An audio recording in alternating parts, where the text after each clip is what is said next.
యెహోవా దేవుడు నీ కాపరి అని నువ్వు ఒప్పుకున్నావు కాబట్టి, ఆయన మందలో నువ్వు ఉన్నావు కాబట్టి. కానీ నువ్వు ఎవరి మందలో ఉన్నావు, ఎవరి కాపరిగా ఉన్నాడు, దేవుడు నడిపించేటువంటి మందలో నువ్వు ఉన్నావా లేదా? ఒకసారి మనం ప్రశ్నిస్తాం.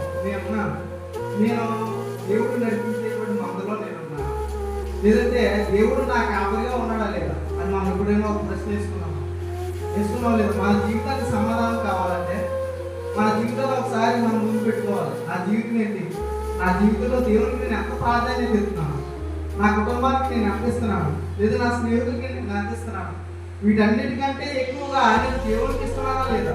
అంటే దేవుడికి ఇవ్వాలి, దాంతో పాటు కుటుంబానికి ఇవ్వాలి. కుటుంబానికి ఇవ్వద్దని, స్నేహితులకి ఇవ్వద్దని దేవుడు చెప్పలేదు. కానీ వీటన్నిటికన్నా ప్రాధాన్యత ఎవరికి ఇస్తున్నాం?